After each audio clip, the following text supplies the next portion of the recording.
वंदे पुरुषोत्तमम्। वंदे पुरुषोत्तमम्।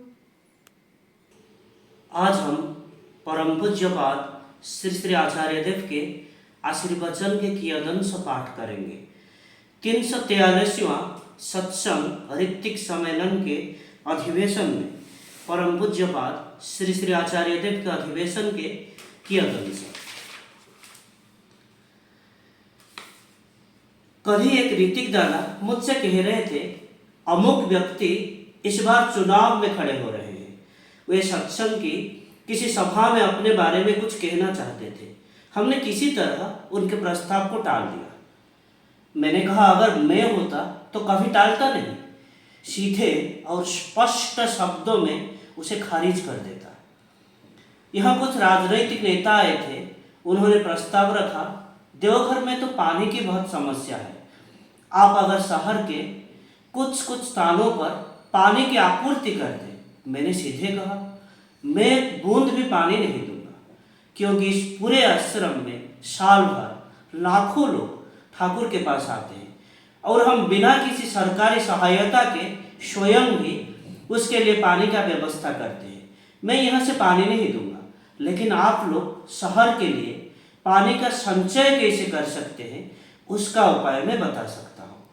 जैसे हमने आश्रम के हर परिसर में वर्षा जल संचयन की व्यवस्था की है, आप नगरवासियों की भी उसी पद्धति से अपने अपने घरों में पानी संचित करना सिखाएं और प्रोत्साहित करें। जिन जिन घरों में यह पद्धति अपनाई जाएगी, उन घरों का गृह कर आप कम कर दें। इसीलिए मैं किसी को भी अपने निजी स्वार्थ के लिए अपने ठाकुर को या ठाकुर का उपयोग करने नहीं दूंगा। ठाकुर की दुनिया केवल ठाकुर की बातें कहने के लिए है, किसी के व्यक्तिगत प्रचार के लिए नहीं। वो कोई भी क्यों ना हो, मेरा कंधा कभी झुकना नहीं चाहिए। मैं एक बार अपने परिवार को लेकर इलाज के लिए एक डॉक्टर के पास गया था।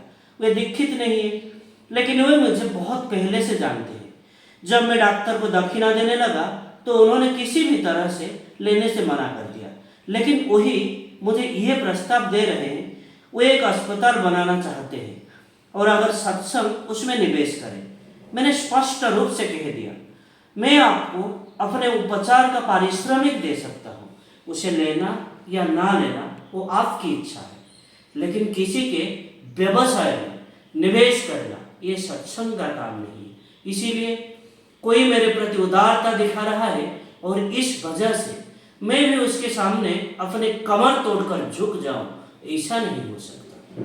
इसके बाद किसी एक स्थान पर एक उत्सव की तस्वीर में देखा गया कि एक स्थानीय नेता उस उत्सव में आकर जूते पहनकर ही आनंद बाजार के प्रसाद की कड़ाही में खुरपी चला रहे।